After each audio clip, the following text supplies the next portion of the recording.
I know these are very complex and nuanced issues, ma'am, so I don't want to even for a moment think that there are any easy, packageable answers. But from your many years of experience, and I'm sure you've dealt with cases like this as well in the past, what would be your assessment of something like this, ma'am? Mumbai, middle-class, couple, no criminal history whatsoever, no apparent tension. We don't know what happened in the house, but at least no indicators of any kind of violent behavior of this kind. What do you make of it, ma'am? See, these kind of heinous crimes comes from your very organized planning and overconfidence about your ability to get away with it. Now, when you see these kind of things happening in media, that gets more strengthened, that, well, these are the ways. Mind you, all these criminal propensities, there are perpetrators who wait and hang on to these minute details of modus operandi, and they don't hesitate. They feel they can get away with it. Now you see the advancement. Here in Shraddha's case, those parts were thrown. Here, the man has gone one step further. He's boiled it in the cooker to ensure that, there is no possibility for any identification, and he's feeding them to the dogs. Now, this remorseless, these kind of mindless, gruesome things one can give or get to this kind of a thing only when he is living through this day in and day out. It's not just once, you out of rage you did it. No, these are all very planned things, and these are minute details you will find out. I teach interrogation to the officers, and I'm sure if the interrogation is done properly and we take into consideration the kinesics of the perpetrator, very often they are very clever, and unfortunately they are also very educated sometimes and intelligent. So their deliberation of the details are also very well organized.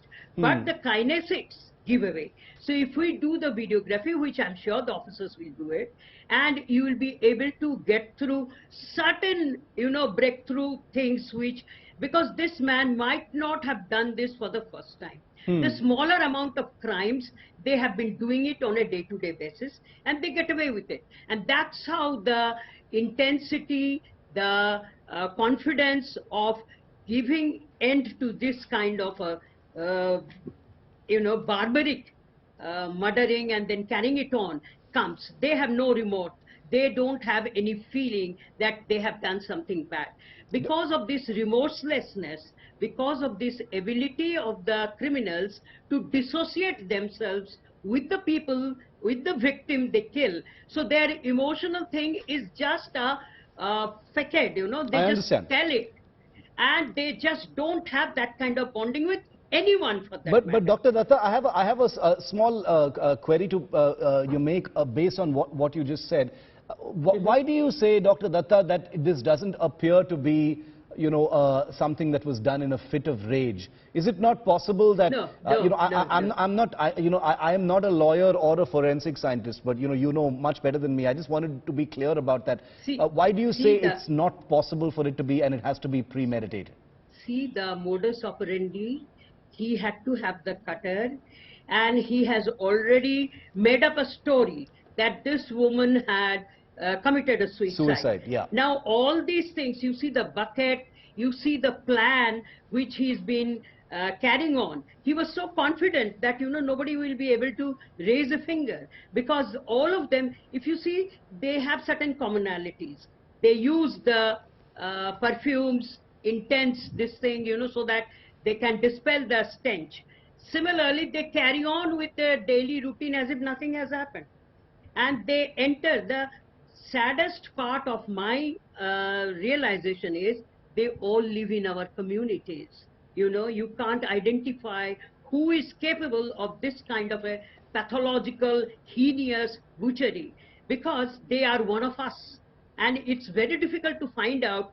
See, for Shraddha's case, he was in the community. And, unfortunately, in the metropoles, nowadays, nobody has the time to find out what the other person is doing. So they are more confident.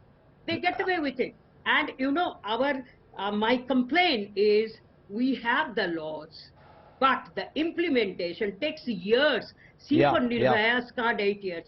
Shraddha's case, we don't know how long we'll fight.